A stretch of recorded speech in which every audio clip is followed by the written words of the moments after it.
Luca Nation, we're going to hit record because we have someone here who's a dear friend, a contrarian, someone I respect a lot. And a big part of this hobby is, you could say, making friends, but it's meeting people online and sharing opinions, takes, and all that stuff. And the gentleman here, Slabbed, you know him from his lives. He does lives with P. Ryan. He does lives alone.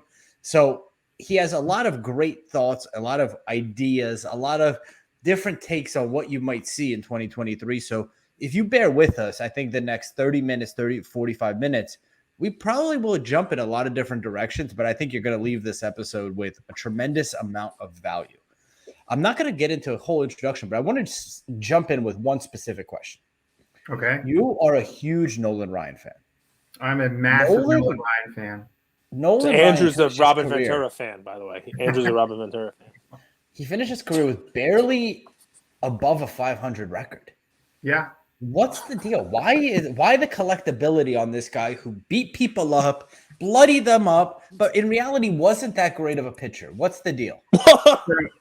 So Cage, you've got to restrain yourself. So wasn't that great of a pitcher? Wasn't that great of a pitcher? That like 324 wins. Like, I just want to be clear that 2023 is probably the year of the hobby lawsuit. So I just want to make sure if this doesn't go the way I like, you should sue Andrew for that. I'm probably suing. Okay, so we sue him for that. Get that immediately out of the way. Nolan Ryan just sued him. I can't believe that you could say something like that. Cage, is this like Andrew 2021 all over again? I mean, listen, this is like, I guess this is hot take. I guess we're going to clip it. It's going to be Andrew saying Nolan Ryan is not 50% winning percentage. 50%, yeah, but 55, I got 526. Andrew, have you seen Facing Nolan? Have you seen the Netflix series? I got bored because he would win one game and then lose one game. Oh my I just God. cut out all the losses. So one of the things to me that helps you sort of establish just how good some of those guys were is actually to hear the other players talk about them. And which, if you haven't gone to Netflix and seen that show, you really should go do it. It's really good. But there are guys like, there's guys like George Brett. There's guys like Bo Jackson. There are people that are talking about what it was like to go up there and face him. And just to hear them talk about it, I think would maybe give you a unique perspective on just how good he was. The other thing I would say too is, like, baseball's a game of stats. I get it. And there's some thought that maybe Nolan had kind of accumulated some stats over time. But when you go back and look at the history of the quality of the teams that he played for, particularly those Angels teams in the 70s, and even onto his career with Houston and the Rangers, like, when you go down those lists, there are no other true, greats of the game on those teams. Most of the teams he played for were barely 500 teams. And so in my mind, the ability to like accumulate those sorts of stats particularly as a pitcher, right? The other thing to look at too, Andrew, is like that was the era of where just go look at the complete games. Go look at the number of complete games this guy had, where he like lost 2-1 and 3-2 and things of this nature. I mean, it's not as if he had a bloated ERA. I mean, if a guy like Nolan pitched in today's game, first of all, he'd have more starts than anybody else. And they'd pull him in the 7th inning with 3-1 leads or 2-1 type leads. And I mean, the game would be over thanks to the bullpens. So I think Nolan is vastly underrated in the history of the game. I think that the people that talk about him can kind of speak to that. And like, I'm much more interested in hearing what guys like Brett and Bo would tell you about those guys, because he was the one that they didn't want to face. I'm confident Ricky Henderson wouldn't want to face him ever again. Cage, anything to add to that? Yeah, just from a hobby perspective, right? I mean, look, the 7 no-hitters were amazing. I remember, when he got his 6th and 7th when I was collecting as a kid. In his 40s. He was over 40 when he did it, which obviously, as someone my age now, I respect that even more. But think about this for a second, right? We just watched the baseball season where, one of the crowning achievements was Albert Pujols, right? I mean, he has 700 home runs, you name it, stats, the whole deal. So keep Albert Pujols in your brain for a second, right? Now, think about baseball cards. Now, think about vintage, like when Topps started, right? Now, who do you think of? You think of who are the two guys that come to your mind? Mantle. Willie Mays and Mickey Mantle, exactly. So I'm going to tell you this. Nolan Ryan was in the league when Mickey Mantle and Willie Mays were playing. Okay, he faced Willie Mays. Like he was on a team. It didn't overlap, but he faced Mays, right? He was in the league when Mickey Mantle was playing.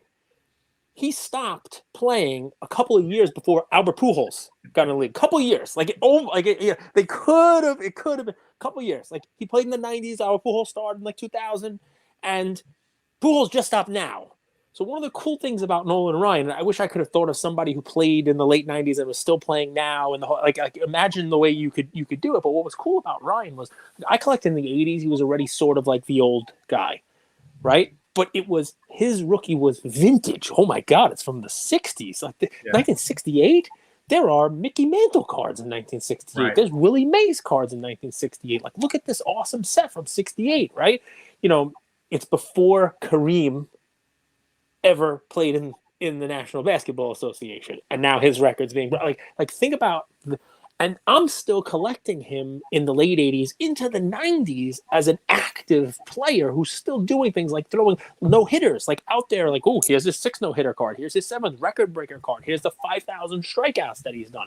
And yeah, sure, a lot of that's counting stats, but it's sort of like, you turning around and saying, at the end of his career, when Steph has a lower 3-point shooting percentage, saying he's not that good. I mean, he's shooting league average from 3 now. He's not getting his legs under him anymore. He's 42 years old. I mean, it's almost taking out one stat, and I get win percentage is huge, but I will tell you right now, especially, Nolan Ryan's even looked at more favorably as a pitcher because the sabermetrics, the analytics, they almost throw wins for a pitcher out of the equation. Yeah.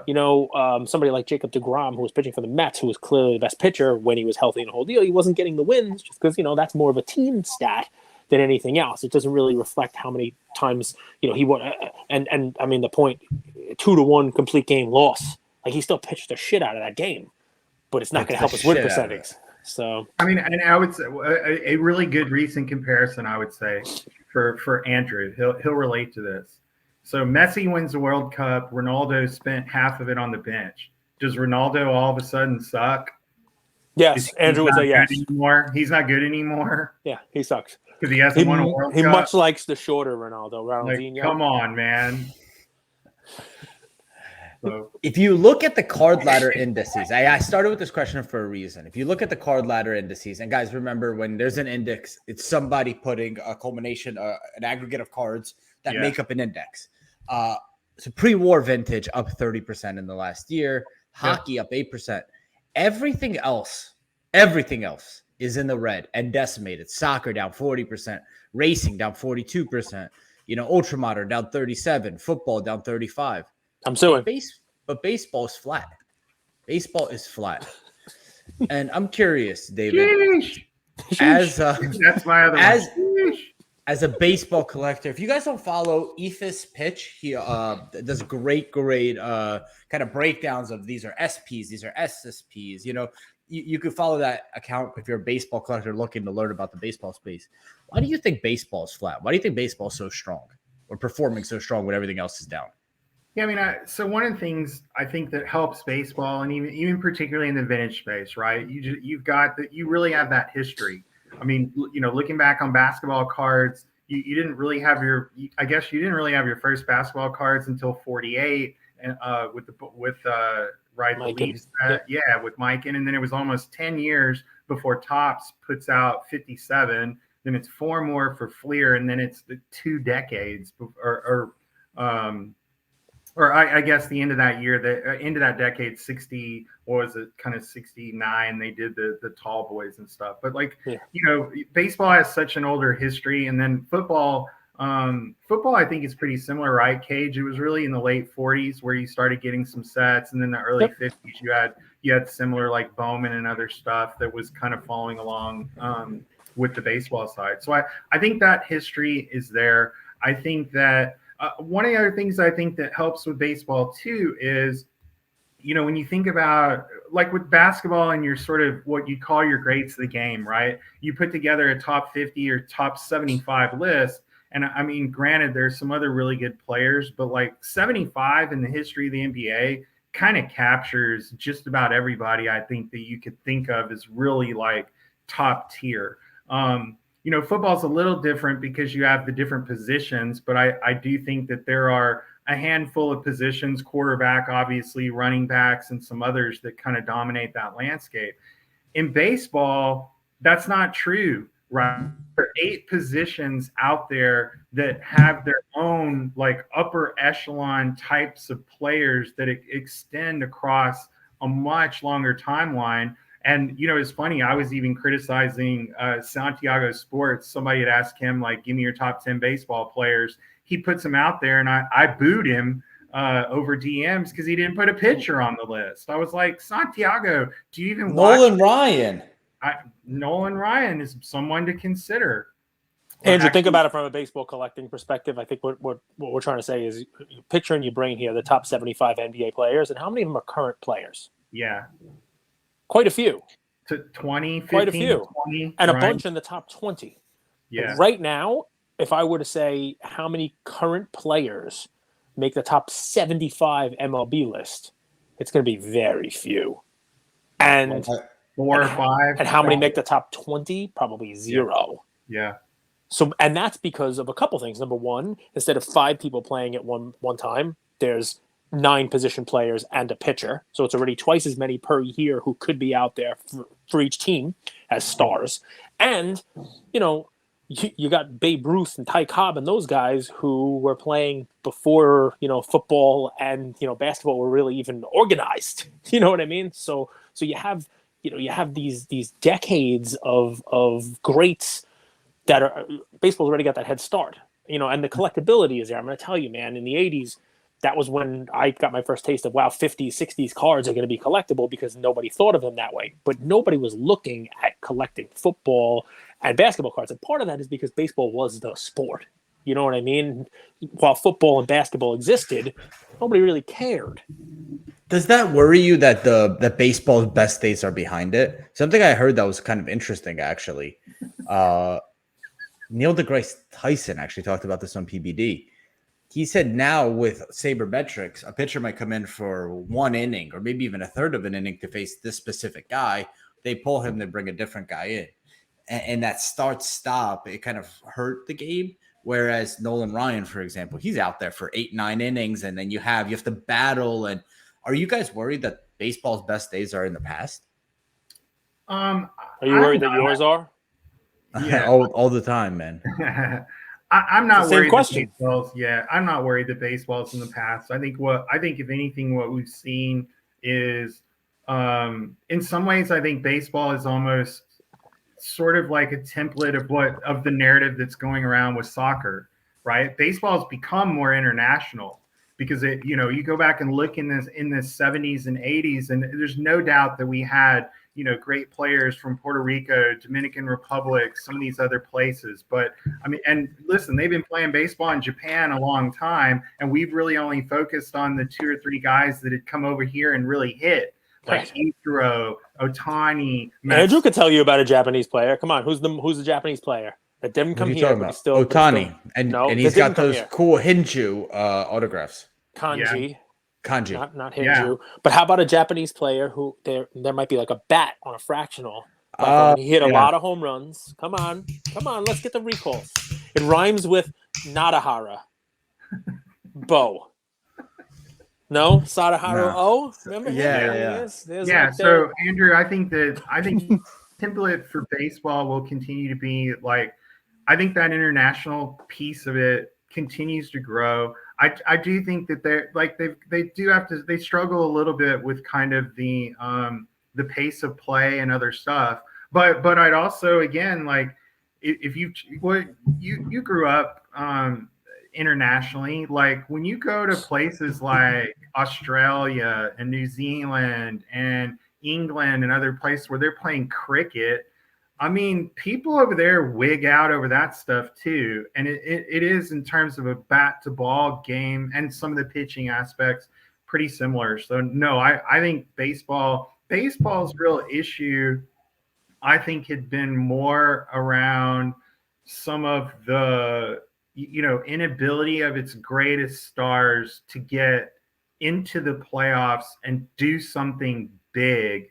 Because think just like this last year, right? I mean, Bryce Harper making the World Series was a big deal. And if you were paying attention to card prices when that was going on, he absolutely spiked up because he was a big name, but he was also playing great. And so I like, whereas like a guy like Mookie, everyone knows I love Mookie. Mookie misses the playoffs, but even when he's been in the playoffs with the Dodgers, he wasn't necessarily the force that you were expecting. So I think we're kind of waiting on that. Like the Astros have sort of screwed that up for everybody, right? I blame the Astros too. You had the scandal part of it, but even from there, like for the most part, a lot of those guys are gone. But then all of a sudden, your stars are sort of new faces. We'll see if they really have longevity, like, right? Because Jeremy Pena kind of came out of nowhere. So no, I'm not worried about baseball at all. I think it's going to continue to do well. My concern on the investment side for baseball in the modern market is, and you'd mentioned Bill at EFIS pitch, and I agree with him on this premise. Like, there are like, I don't know, 20 or 30 different SP J-Rods out in the market right now. And I think that's going to create a really difficult time of kind of pinning down sort of the card or two that we would look at as the one. But I still think interest in the sport is gonna do just fine. And if they can, we'll see what happens getting rid of the shift and some other stuff, right? Do we get back to maybe a bit more of an interesting game, or do the stat guys, figure out how to do that again? We'll see, but I think baseball is going to be just fine, and I especially think vintage baseball is going to continue to do fine. Well, vintage, of course. Yeah, we talked about that before. I have around like the cycle of collectors, and I think we're still in that transition phase for some of the people who were coming back to the hobby in sort of 17, 18, 19, right?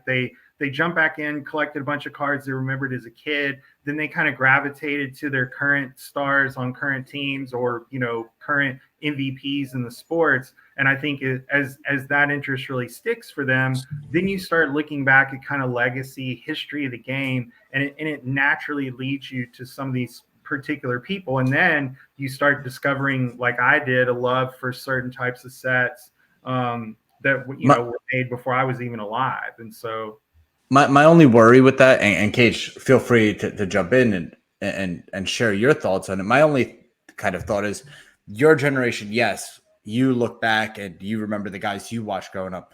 I think our generation, 30 to 40 and 20 to 30 actually will do that, but with basketball and football. Yeah. And I think they have been. I mean, that's certainly what that's a lot what the prices and things tell you. Which is why Jordan was, how many of his cards are on the PWCC top 100, so because people will come, Ray. America's been built up, plowed over and built up again. Baseball has stood the test of time. Field of dreams. Really what I think is, like everything else in the world, everything's cyclical. And right now everybody is looking to do things fast. Everybody's looking to be quick. People don't want to have an attention span. My son and I watched a movie the other day called Ready Player One. It was like metaverse stuff, and everybody's plugged in, and everybody's online, and everybody's built up this, this different persona for themselves online. And without getting too much into a movie review show, the basic premise at the end was you're gonna unplug from it for a while, right? Because the only thing that's really alive is life, right? And I think what's going to wind up happening here is, sure, we've cycled into this pace of play and fast and digestible and clippable and you name it. What was great about baseball and what made it awesome before the internet and before, clippability and before fast pace everything, that was the pace of life. you're nostalgic for that. At least, I know people who collect are nostalgic for, when they would go to the ballpark for a day with their family and spend a day there. And that was picnic at the park. That was, you name it. That was the day. And I think maybe, why baseball, appeals to an older crowd is as you get older, you kind of long for that stuff again. You kind of start to take things a little slower. You kind of look at things, a little bit differently. And I think life will probably also cycle back to that. Life in general will cycle back to that, and I think that'll also bring baseball back into flavor because that's one of my favorite movies, Cage. So anytime I'm feeling like a little bit, not like down, but I'm like I need like a reset. Life is one of my favorite movies. Huh? Eddie Murphy, yeah, and Martin Lawrence. Mm-hmm. Yeah, it's good. It's funny. It's trials and tribulations. It's how life, I could be as wrong as hell, by the way. No, you probably are. My most viral, piece, it's up to 165,000 views, but every comment I get on it now, it's the one where I say the hobby is fine, the hobby will be fine, and it's the binders, and it's guys sitting down filling up their sets and the whole deal, and that to binders have made a big comeback. They have made a big comeback. But you know who's not going to make a comeback according to the comments that I've gotten for the last 2 weeks? The people who are in that video, they are all basically knocking on death's door. And they're going to die soon. That is the most common comment I get. Heaven's door. Knock all the kids? Heaven's door. These people will be dead soon. The hobby is not fine because everyone you're showing is basically going to die. Take a look at the comments. It's really funny. There's three guarantees. You're going to die. You're going to pay taxes, and you're probably getting sued. This is the deal in the hobby. Explain. So you have that written out. Why is that top of mind for you? What? It's top of mind for the hobby. It's top of mind for the hobby. Cage, Andrew, we're threatening to sue everybody for everything. Right? Is that right? What do you mean? Is that right? I haven't felt it. Is it right from not yet how things should be, or are you referencing the specific? The card porn is being sued by 26 Collectibles because card porn allegedly absolutely a replaced patch in that LeBron card, and there was a letter that said it was destroyed that got taken back, which kind of brings in a lot of questions around authenticity, I think, of the original letter. You mean that whole fiasco? Well, recap that for people who don't know, because by the way, they should cut the letter and put that in place of the patch. Yeah. That would be a one-on-one. Right? We had Paul Lesko on yesterday, and we talked about the Panini lawsuit. We talked about Leaf versus Ronaldinho versus Leaf, and then Beckett alt. But we didn't. This news came out right after we recorded. All right, so 99 exquisite RPAs with LeBron. These have been tracked by the Blowout crew and some other people from Jump, right? Because they had recognized early on that there might have been some kind of patch replacement stuff happening. So I've seen images of the original card. It was an all-white patch. My understanding is that the card was ultimately sent back in to Upper Deck for replacement because of some other just general damage to the card. And it was ultimately either returned or resurfaced now with a 3-4 color patch. And there was a corresponding letter that came with it from Upper Deck saying that the card had been sent back in for damage, but the letter had basically indicated, I think, that the original card had been destroyed and a new one issued. Problem with that was LeBron signs a very particular way, and when you compare the white patch version to the 3-color patch version, the signature's identical. There's no dispute about that whatsoever. So if the glove doesn't fit, you must acquit. Yeah, and so that letter was used as part of the, proof back to Beckett to get the thing reholdered, which they did, and they included some weird word that the patch had been reviewed by Upper Deck and it was okay. But then Upper Deck comes back and says, no, void that letter, not true. Now Beckett's, authentication in the card starts to come into question, which we sure are talking about Beckett a lot and their screw ups. That's a whole other show. Whole other show. So anyway, card porn, of course, jumps on this and tells everybody about it. And it wasn't just card porn; it's a lot of other people too. They're just the most famous that of those who shall not be named. So to me, the comical part is like they can't figure out how to serve him with the lawsuit, which is hilarious. But then, like, exactly what are they going to sue him for? It's the same thing a bunch of other people said, and they're claiming somewhere in the neighborhood of 3 to 6 times what the card was even worth in the first place. So all of that is to say that the hobby world turns, the soap opera is going well, and I'm just going to feel personally left out if I don't sue somebody for something. Sue Andrew. But the good news is, if you've seen, and you have these guys on, my buddies Coach Co and the Cartel and I are strikingly handsome men who have wonderful beards and sunglasses. We look an awful lot alike. And, you know, I think the Cartel may be looking into some options of suing me for, you know, infringement on his personal brand.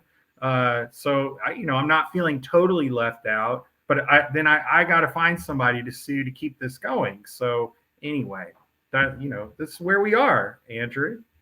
You sue or get left behind. This is the 26 collectibles are the one that just pulled the exquisite patch too, right? They just actually. It's funny the timing of this. They pulled it, and then seemingly some guys who kind of sounded like, to me at least, that they knew.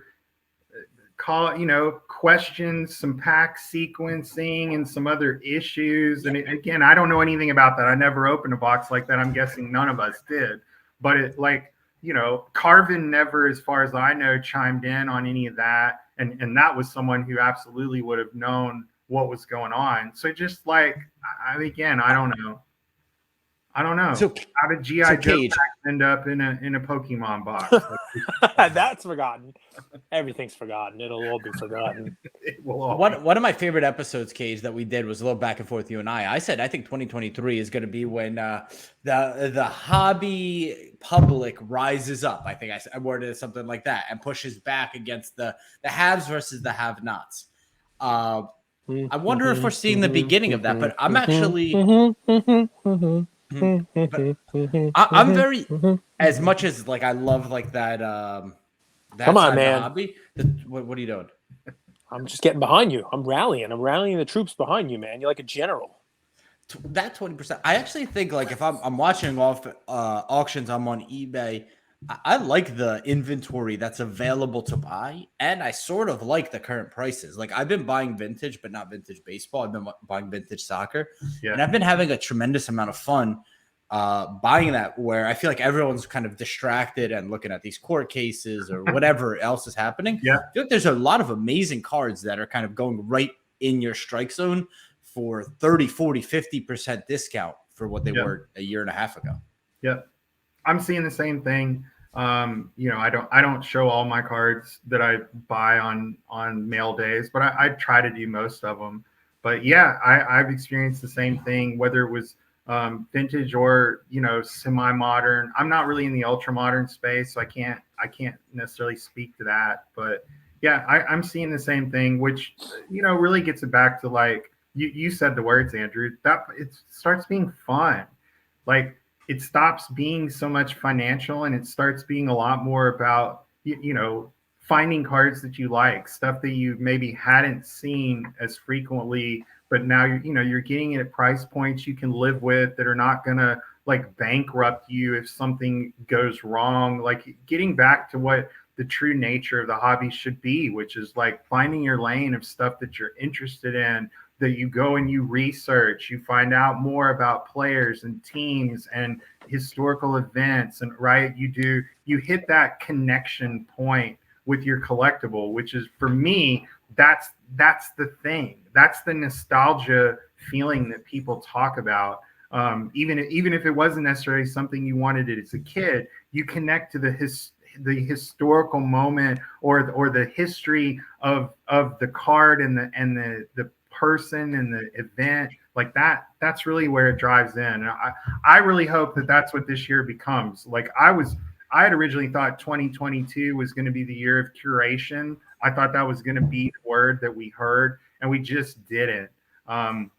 I love it. I love in the so year many of things he's saying. demolition, right? But Yeah. I'm waiting for that year. If we get to that year of curation, guys, that's when the hobby's really gonna take off. Think about that, right? You're in museums. People love to go look at what things that are in museums. It's not just stuff in there that you had as a kid. So, I mean, Andrew, to your point, right? Oh, well, we're going to go and buy collections of the basketball players right now. Okay, well, I mean, look what's in museums, right? It's not just stuff you knew when you were a kid. It's stuff that's cool and historic, and you have an attachment to, it and you want to learn more about it.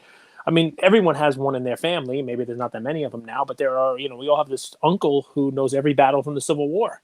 Right. And then goes out and goes and watch the battlefields and walks it. And we have Civil War reenactment people who do that kind of stuff. People who go to Renaissance fairs and relive a colonial life and go to Colonial Williamsburg. I don't think any of them were alive in the Civil War and are actually nostalgic about about going to Fort Mifflin or wherever the heck it is. But you know what? Guess what? I mean, Gettysburg. One of my favorite scenes is where they run for Remember the Titans, and Denzel gives that speech on that Battle of Gettysburg. So good. I mean, people are people buy autographs, people buy memorabilia, people become experts in that. There's a historical connection to it. They love it, the whole deal, right?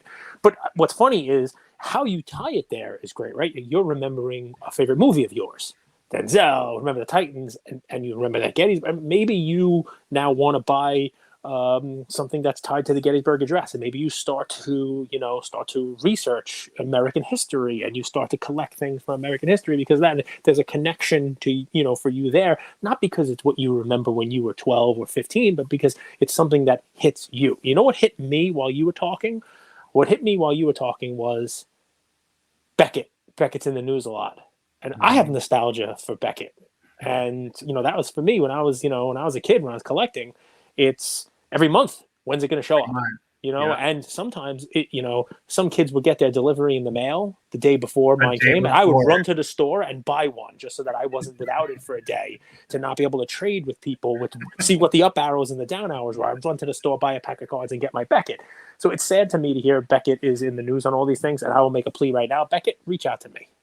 Let us help you. I begged him too, and I'm down here in Houston. I'm not far away. I'm like, please bring me in. Let me talk to you. Let me give you the collector's version of the long-term collector's version of what's going on with you guys. Because we keep seeing stats and other stuff of they're the 4th or 5th best grading company. And it's it's not how it was, but man, how about this? I'm going to throw this out there for you. I'm going to just make a statement. When we compare the grading companies to the hobby, is it fair to say Beckett is vintage baseball?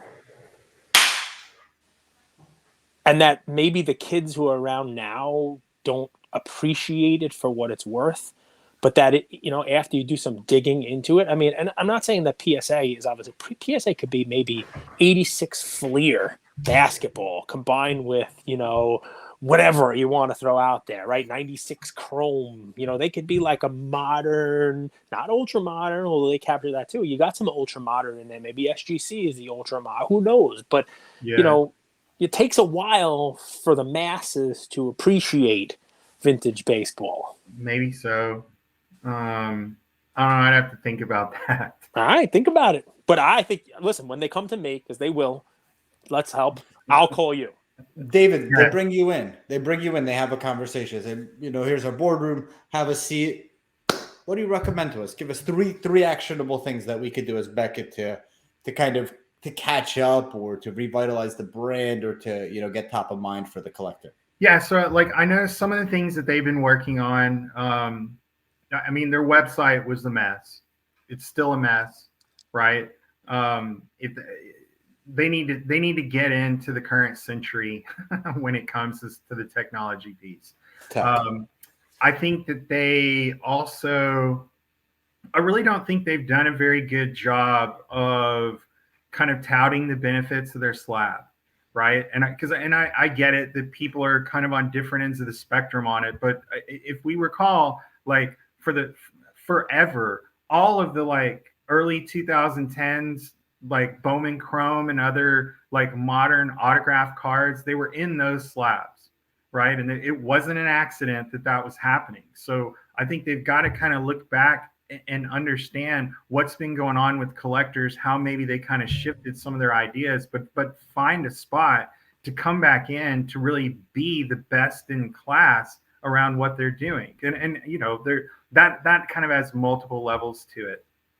I think that Beckett also they've gotten a fair bit away from maybe what they were back when Cage and I would have been digging through the print every month. Like, evolve a little bit more into that, feature on collectors, features of your different shops, right? The hobby news that we don't really get, like that next level. Because I think about, even on Instagram, we talk about this stuff a lot. The content that people like is normally some of the deeper stuff.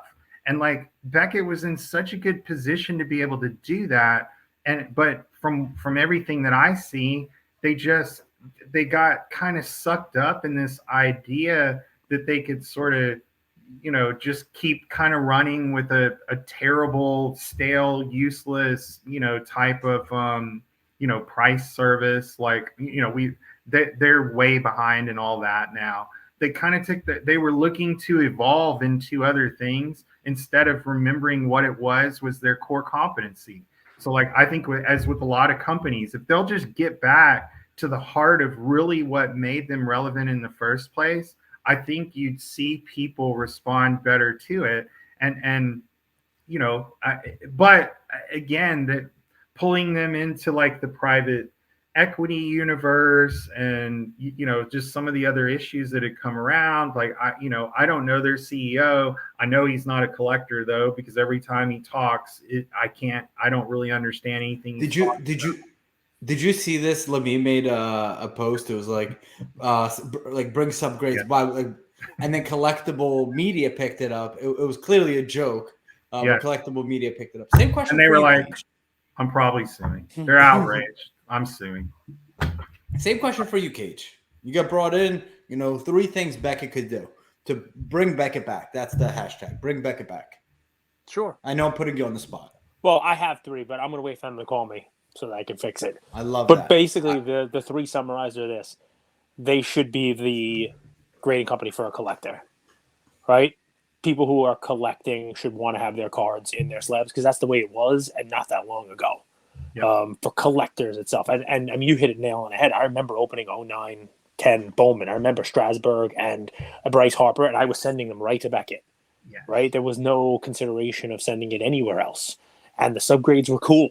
And the potential lottery ticket of getting a gold 10 or a black 10, which I never got, was really awesome. And getting back a 9.5, and it was like 10, 10, 9.5, 9.5. And you're like, oh, so close. Yeah. You know what I mean? Like hit home on those things, right? I mean, one of the biggest complaints about, hey, I got back a box and it was filled with, 35 9s and 12 10s was, okay, well, why? Some of these 9s look better than these 10s. Some of these 10s look better than these 9s. And when you get back a box of Beckett cards, and they're a bunch of 9.5s and a bunch of 10s and a bunch of 9s or whatever it might be, at least you have some indication from them with those subgrades as to why. Right? Okay, there was a surface issue on this. Let me find it. They gave me a 9 subgrade on my surface. This one didn't get a 10. It has a 9.5 on the edge. Oh, let me look at the edge. Okay, well, I missed that when I submitted it. Or, there is that layer of everybody's looking for, some more guidance, right? I mean, we even had on our awards, people talking about grading. Somebody's like, I'd pay extra for like an explanation of, why the card didn't grade the way it did. Well, that's what subgrades are. Right. You know what I mean? So hit it, hit what you're doing. Those slabs are cool looking, I mean, what you say what you want about right, Cage? You had the confusion too of like, you put a card in for raw card review, and like, I understand that's an initial opinion before a final one to slab it. But we continue to see like massive differences between the raw card review and the ultimate slab product. And it's like that, that kind of lack of consistency tells me that there's a big process issue that they're facing in terms of consistency of how they apply grades. And that's not good for your core business. Where did you see this? I've literally not a single one of our audience members has ever said, like, I was at a show, I got, card A RCR, and I send it in, and I got a different grade. So Cage, have you had that? No, but I'm sure it happens. Yeah. I mean, talk to Cartel. He'll give you a whole list of them. Like it happened. But he's sending Canadian. Oh, no, I know. And he was sending it to KSA. But he and Beckett have been, wrangling for a while. I see it a lot in Dallas. Like guys will go, they'll get the raw card review because it makes it maybe a little bit more liquid there to flip it at the show. But like I know of instances of like refractors and other stuff that had either dimples or even some of the rare stuff that might have had a kind of, maybe the front corner didn't look too bad, but the back did, and the raw card review didn't catch it, and you toss that thing in and bang, you lose an entire grade. And I mean, that just like, it happens. Like the raw card review is, to me, it's just sort of a way to generate a few extra bucks to pay for your table. Like, again, it just like, it shouldn't be that way. That's a process problem that I think could be easily overcome. Well, the way I understood RCR was how many people are going to talk about it. Because I mean, at some level, there's sort of an embarrassment if you're the dummy that like, ends up buying a card with an RCR 9.5 and then it gets slabbed as a 9 because you don't really have any recourse unless you're gonna run around and waste a bunch of money suing people for what is clearly an opinion in the first place. Like, so I think RCR was meant, like you said, it was liquidated a show. Yeah. You had a lot of thoughts on the PWCC iconic list. I did. Now, you guys can go follow Sign and Slabbed. I'm probably too much Jordan, too much modern NBA. But let me give it to you. Your top 5 iconic cards. Yours. Ooh. Sign and Slabbed. All right, that's it. Give him an hour. Nolan Ryan, first year, second year, third year, retirement, and my personally signed baseball by Nolan Ryan. Like my top 5 of what I voted? Yes. Yes. Okay, because I have it here. You do? Yeah. I kept it because we were having like some cool I was having some cool follow-up with Adam and some other people from time to time. So like my top 5 was at number 5, I had the Bird Irving Magic rookie at number 5. I had the Gretzky at number 4. And then I had the 86 Fleer Jordan number 3. Mantle was number 2. And Wagner was number 1 for me. Hard to argue with that. That's literally like I can, and I appreciate, as you noted, like I had said that there was some recency bias in it, and looking back at kind of how it landed, my top 3 were there, and then the hobby people had voted the Babe Ruth number 4 and the exquisite LeBron number 5. I'll piss off all the modern guys. I didn't even vote for that LeBron because I didn't believe it had enough history to warrant even appearing on a list like this yet. But I said that about all the modern cards. Now I've also. What about Luka NT? Is that iconic? No, but I put the Luka Prism on my list because I felt like it had kind of overcome one of my barriers to putting something on there, which was like that. If you look back in terms of how the hobby developed, I think it's impossible to leave the Luka Prism off the list because that was kind of the card in 19 that really started to captivate people's attention. It really started driving a lot of the financial side of this because we all remember the things like just kept going up and up and up and up and up. But people were able to kind of diversify their collection out of owning some of that stuff. So it had an importance in the hobby that, at least to me, this idea of like the patch cards and stuff, I'm not sure that it really captured especially the way that it evolved, because we got away from this idea of game used jerseys into just like, I can go to Dick's or I can go to my local sporting goods store and pull a jersey off the wall that's not the right size or the right player or number, stick it in there, and boom, I've got a $10,000 card. It's just stupid. So it's funny. It's like people with the hobby lawsuits, it's difficult because it's an opinion. Because Yeah, to me, yeah, there's two opinions. It's opinion on what's the most iconic, and then more importantly, right. the opinion on what the word iconic means. Yes, for And sure. you're talking about impact Yeah, and the impact it had on the space. Sure, the LeBron card might not have had that impact on the space, but if you look at iconic in terms of what somebody is going to recognize, what's sort of newsworthy, yeah, especially as they're doing this vote, that LeBron card seems to be the one that you always find on Yahoo News as the 100%, record-breaking card for this auction. Like it 100%. is like iconic in that regard. But I get exactly what you're saying. That Luka Prism made my list. And like I mean, Cage, just speaking of LeBron, like if LeBron had a card, like really a card that everyone could sort of agree on, I just have a tough time being talked out of that it's not the Topps Chrome.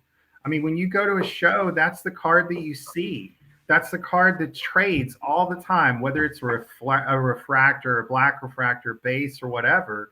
Like you don't go to shows and see exquisite LeBrons changing hands. And I understand that that there's some when you look at kind of my top five, especially my top three, like I get it. Wagner's don't change hands either. And so, I've said one of the takeaways that I got from the list was that, yeah, this is evolving. And, as modern cards kind of come a little bit more into people's mindset, they do get those features. I have no problem whatsoever with those climbing the list, and I'm sure they will with me. But when you're comparing something that's got, barely a 20-year life against these other things that had been really core to the hobby for 50 or more years, I don't think you're on the same plane. And I believe a lot of the voting was skewed from a value perspective.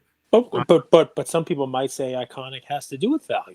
Yeah, and it could, I mean? and that's right. That's right. And also remember the people who are doing this, maybe a 40-year-old who looks at this list and says, all right, that LeBron is a 20-year-old card. It's been around for half my life and most of my collecting 100%. life. If you were to do this list in the 80s, the Eddie Plank card would have been in the top 10. Yes. And Plank is one that was lower on my list, but it, is kind of that it's one of the core, T206 cards. But for a significant amount of collectors who are younger than us, they don't even give a shit who that is. Right. And they don't know why it's relevant and why it's quote unquote iconic, and it wouldn't make their list of iconic, nor would, no matter how many times I tell the story, the 33 Nap Lajoie card, right. 206. I mean, to me, that would be a top 10 card.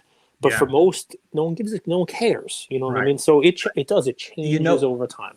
Where my mind goes is if we go through, and this Cage, I'm lucky to have you as a co-host because I learned this. If you take the top three, Fleer, Jordan, Mantle Tops, and then the Honus, actually, none of those cards were really desired from the get. And then they became desired because they weren't desired. That whole conundrum, confusion of cards where Exquisite was like Wall Street bankers would run to the comic store down in Manhattan. That's right. It was desired from the get. It wasn't available to the everyday person. So if we're going to go iconic, it's that conundrum, right? Like we threw away, man. Look, guys, there's always couldn't sell. Yeah, there's always recency bias in those sorts of lists, and I had written a piece for Adam in his Basketball Card Fanatic magazine. I think it was last month, that kind of talked through how I went through that in my head. And I mean, I intentionally tried. Some people will say that because I'm an old guy and like vintage, that's why I threw that stuff out. But I really was trying not to show recency bias in what I was doing and trying to really focus on like when I go to shows, but also when I talk to people who don't necessarily know about the hobby, if I put something in front of them, can they identify it in some meaningful way? Right. Or even like somebody had said, if you put sort of the shadow of the card up, would even your collectors know kind of what it is? And that I think that's a great way to kind of think through that. But, look, it's an opinion. And, for me, it was more about like the ability to kind of feature some stuff from my side that wasn't necessarily expensive, but that were things that I remembered and why I thought they were important, but also to be able to learn from some of these other people, right? There's a Bill talks about this a lot. There's so much knowledge in the hobby, and we don't have a great way of capturing a lot of it outside of things like that.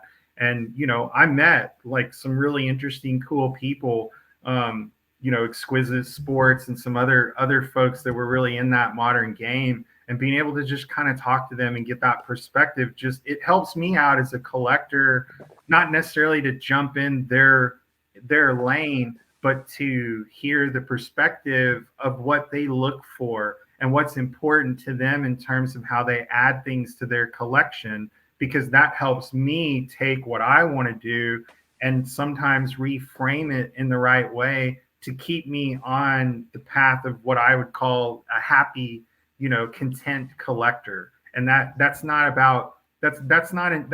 really tied that much to what my hobbies, what my collectibles are worth. It's tied to the enjoyment that I get out of them myself, the ability to share it with other people and see their reactions to those things too. And, you know, if you can kind of lead somebody into the hobby to participate in a way that they'll find, you know, meaning and joy and relationship too. So I love it. How do we even top that? When did you join the hobby? When with Cage and I always say like the year you joined the hobby is it sort of does shape you. Do you remember the year you entered the hobby? So the first cards I remember buying myself with my money from allowance was 83 Tops.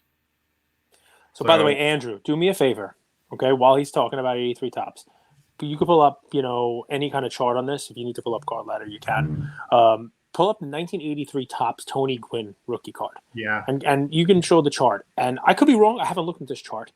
But this is a card I should have bought several times over the last couple of years. It's a card that I owned and moved too early. And it is a chart that I believe will look very different than what most charts look at. There could be a small up and down towards the end here, but this is a, you know, vintage baseball card.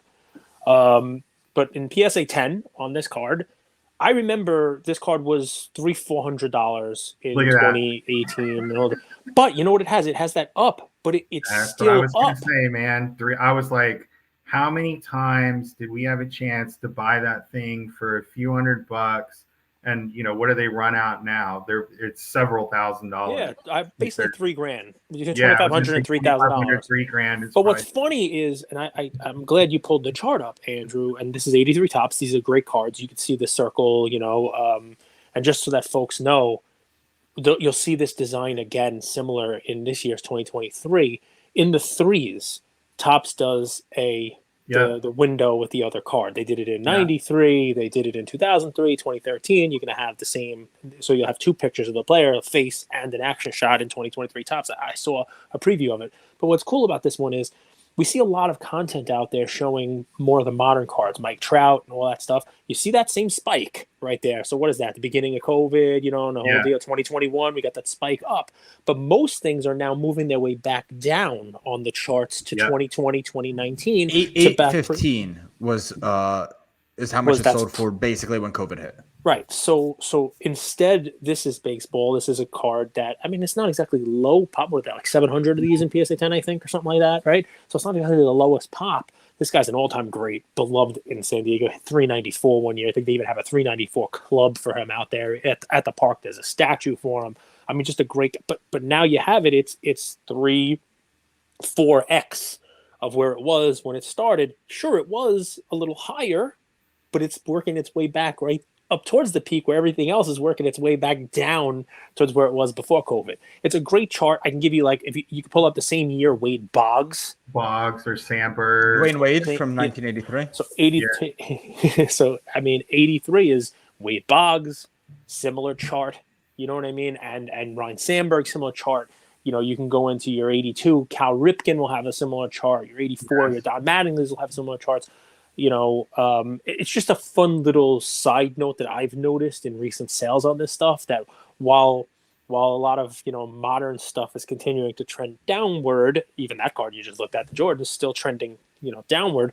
The baseball stuff, it never really did this. It sure hit a peak, it leveled, and it's sort of moving its way back. And and like, you know, we talk about sometimes the difference in those collecting. I mentioned it earlier, right? Like if you want to collect a Tony Gwynn rookie card, right? Cage, there's only one answer for That's that. it. 83 Tops. Like he has Fleer and Donruss, but they're just not as well known. 83 Tops is the one. You've got nearly an 800 pop count on it, it looked like. But then you compare that to today, and you know, well, let's just call it $2,500 for that card. Then you compare it to today, and you look at like Wander Franco, or J Rod. J Rod may have like 30 different cards that could qualify as the card, but you even see like the SSPs, they'll sell for $3,000-$4,000 raw sometimes. And they're like, some of those are like the colored borders. They're going to come back as possibly PSA 8s on a good day, and it's just like that value relationship doesn't kind of hold up all the time, which is it been obviously concern I'd had about a lot of this ultra modern stuff, that ratio gets out of whack. But I also recognize it's a little bit different style of collecting, right? Because you don't have serial numbers, you don't have necessarily all the high end products. It's easy to just kind of get focused in on one card, and like for a collector, that ease of knowing, I think kind of it can help settle you in a way, because you don't have to do 50 different searches to try to run something down. But you know, that evolution in the hobby, I still think it has been good, and it, you know, the limited production just kind of adds a different flavor to it. I think for guys like me, that feels hard to chase. I think for the younger group, there's an excitement about it, and so that, you know, that's what I see. That's what I've been kind of learning and trying to find, how do I live in both those. It's funny for the iconic, to tie it back to what you were talking about, right? Like one of the things that I thought of when I was doing my list for that countdown was, if I close my eyes, and think of a card for that player, what is it going to be? Tony Gwynn was easy. LeBron, you close your eyes. Why you didn't like it is you think of the Chrome. I think of the Chrome. Right? And you think of some of these more modern guys, it's going to be hard for these cards to attain that status, right? Because, Andrew, Ja Morant, close your eyes. Open them. What card? Dunking on Kevin Love. So that can be your pick, right? The you know, the Chronicles, Luminance, whatever the heck, you know, thing, you know, like Chronicles, you know. Missing a dunk on Kevin Love, to be you know, clear. some people are going to say Flawless. Some people are going to say it's his National Treasures or a Logo Man. Some people are going to say it's his Prism. Some people would say it's the cool Mosaic, you know, dribbling one with the Sharif Abdul-Rahim colored jersey on. I mean, like, that's part of the. Go ahead. So what I'm hearing, Page, because like, you know, as y'all had even mentioned, like when you close your eyes and you say to yourself, you know, what's the Jordan? Like, to me, there's really only like 2 or 3, maybe 3 choices for it the most, but there were 12 cards on the list. Like, it's like a 12-eyed iguana trying to pick this thing out. I was like, that it was clearly had nothing to do with it really being iconic, and had everything to do with how expensive it was, which is a dumb way to put the list together, in my opinion. But I understand for other people that may not be true. But that was why I was obviously the most vocal, and I took the most flack about it. But I think when people go back and look at the list and consider some of the other cards and people who didn't make the list, like, you know, do we really need a 12th Jordan over Pete Rose rookie card? Like, if you don't, Pete Rose cheated. If you can't see that, Pete Rose is suing. I'm going to talk to him about allegedly. He's a show at Fitterman this weekend. Pete Rose's rookie card is hideous. With four little heads on it. That's part of the problem. But you know what it is. You instantly know what it is, right? So maybe it's, as you guys are talking, my wheels are spinning. You know, it sounds like the hobby's sort of broken down by decades, where the 80s were the decade of the true rookie. The 90s were the decade of the inserts. Yeah. The 2000s, I'm not so sure. You guys could maybe chime in and say what. And then the 2000s to 2020s, patch autos. And the 2010 to 2020 was the decade of parallels. Shinies. 2020 to 2030, the decade of NFTs. We're rebranding this Luca Nation Digital. That's how we're dropping. No, I'm just messing. I'm just kidding. We just lost half our audience. Is that fair though? To kind of like, we don't know about 2020 inserts, to 2030. patch autos, parallels. Yeah, I think that's. What do you think, Cage? I mean, 80s and earlier, I would definitely say was kind of there was pretty easy to identify the true rookie. 100%. And then in the 90s, yeah, you had inserts start to come out, and you know, the preference of inserts changed over time. I was talking to somebody about that, like in the mid 90s when the Fleer team leaders were actually the Jordan that I remember people chasing like crazy at the time, right? Yeah. Not the Team leaders were huge.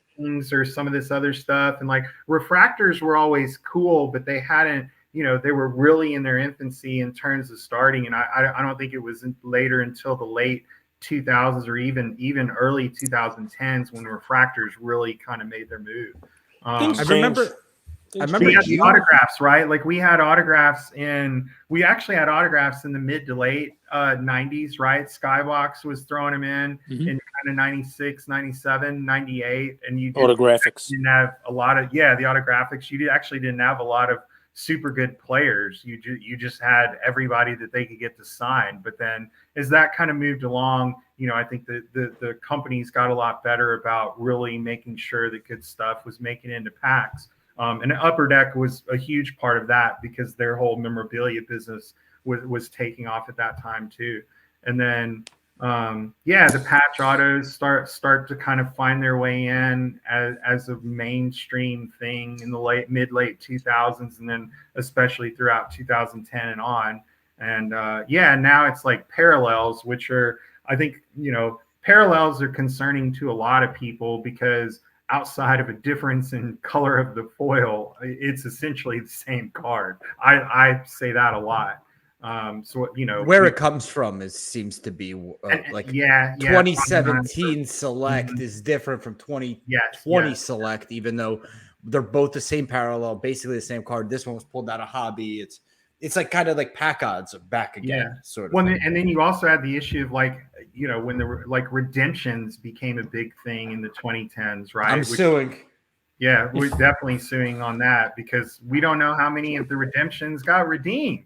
So, and like, we don't know, like, where were those cards? Are they already out the back door? And like, or the secondary copies that didn't have the serial numbers. Like I mean, that was another one in the suing list that's probably coming. I don't remember who had posted it, but we had another one of those pop up of a one of one without the stamp. And it's just like, it's mind blowing and frustrating, but you got, you know, find a way to make it fun.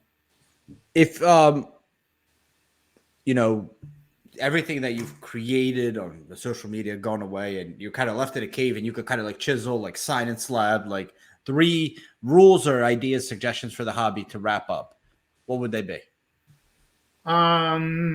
So, you know, for me, number one is if you're collecting for the money, you're not going to be here very long. There's a lot of other things that you could do with your money. Take trips with your family, right. Everyone talks about experience over things. I think that's always a winner. So if you're just here for investment and financial, it's just not going to last long. So I think it's important to get yourself educated around the things that you think you're interested in, whether it's cards, whether it's a particular player, whether it's autographs, memorabilia, whatever. Like the education I have found really never lets me down. Now, sometimes it frustrates me even more because I'll find out something's a lot harder to locate than I want it to be, but that still doesn't make it uncool. It paints a different picture in my pursuit. But the education will never let you down. And then, you know, thirdly, for me, you touched on it earlier, like I didn't know either of you guys before the social media deal, and or at least my participation in that world. And, you know, I think down the list of like people that I interact with in my life, and, you know, as it relates to the collectibles world, so many of them are folks that live in different places. They have totally different kind of lifestyle than I do at times, but like I can talk to them about this stuff and it, you know, it's fun. And we don't always have to agree on everything. But I learned so much just through that interaction and, you know, on the weekends of card shows and stuff, like I 100% enjoy meeting up with them. I've been doing more of the podcast circuit too, just with people that I knew coming on and just talking about stuff, right? Trying to do my part to maybe steer the conversation back to the things that are good. And even though, I jest some about the lawsuits and the card trimming and all this other kind of, fake autographs and stuff like that. Like it's worthy of conversation, but we just can't let it dominate the conversation. And that's not a be positive plug. It's more of just be aware and figure out, right, what is it that sings to you in the hobby, and try as much as you can to get to that part of it, because that's what makes it fun. That's what makes it that'll bring you a level of content, around your collecting, and that connection, right? That's what you want. And you better find one big friggin' cave to scribble these 3 hobby Simon Slab rules on. Yeah. And you're leaving no room for me, because I know Andrew's going to put me on the spot and answer my 3. Number 1, easy.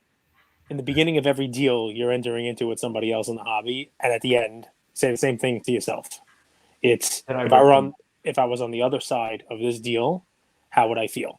Know that going in, and then before you finalize it, think the same thing to yourself again, because the hobby has grown, the hobby has gotten big, the hobby has gotten immense compared to where it was. It'll continue to grow, but you're only as good as your name and your word, and you're probably going to have another deal if you have a first. And even it may not be with that same person, it's going to be with somebody they know, it's going to be somebody it's just a good way to be.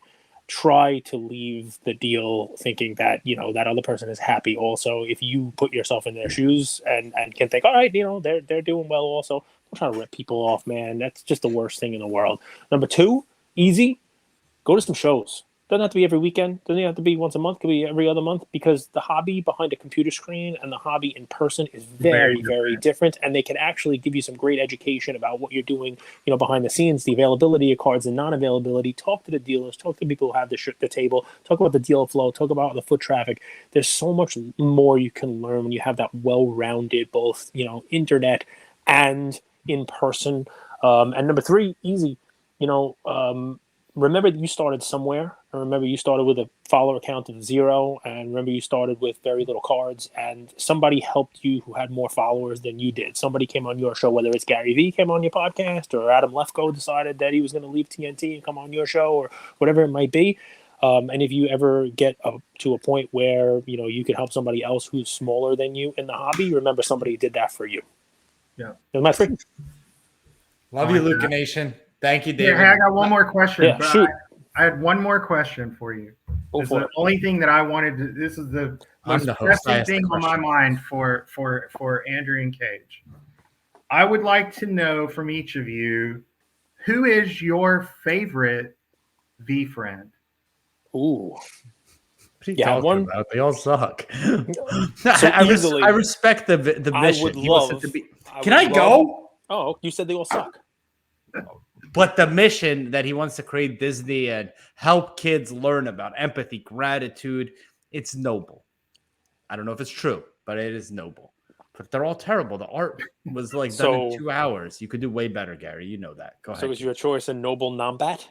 I'm thinking of an animal that starts with N, and I so appreciate that. So, I mean, this is the biggest layup slam dunk that I can't believe Andrew didn't take. Give me a tremendous tiger, baby. Nice.